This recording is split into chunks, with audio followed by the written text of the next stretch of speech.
All right, well, regardless, the Clippers, they're done. So let's talk about the Nuggets moving forward, taking on the Lakers. That starts on Friday. So they get a few days rest, not too much. The last time we saw the Lakers, that was on Saturday. Raja, we'll start with you here. Give me a preview of this series.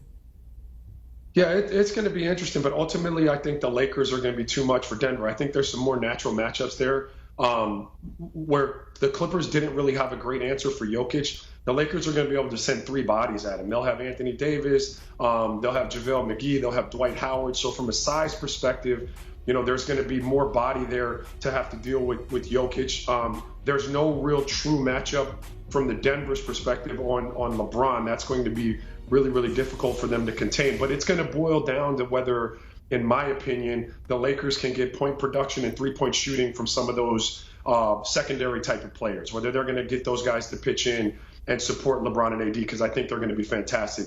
If they can't figure out the Jokic riddle and how he's able to facilitate, it could be longer than you think. But ultimately, I think the Lakers win it. I'd probably say 5 or 6.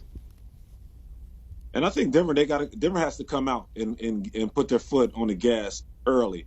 The Lakers has been so far in these playoffs really been coming out sluggish, especially in Game 1.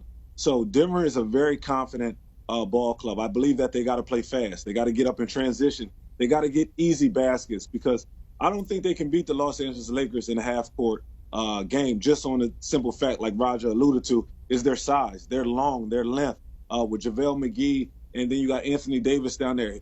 If you look at Joker, what's been giving him problems, especially in the past, is long, athletic defenders that can block shots at the rim.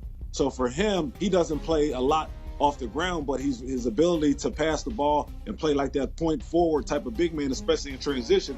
The one thing that the Lakers have with Anthony Davis, he's not just one of the best big men in the game. He's one of the best players. And the reason why is he can guard 1 through 5. So when Joker gets the ball, you got a guy like Anthony Davis that can really pick him up full court and really bother him with his length. So I just feel like if Denver wants to win a game, this is the game that they need to get. But also they need to play fast and try to not play in half court sets. All right, let's talk about the Heat. They take a Game 1 in overtime, going up against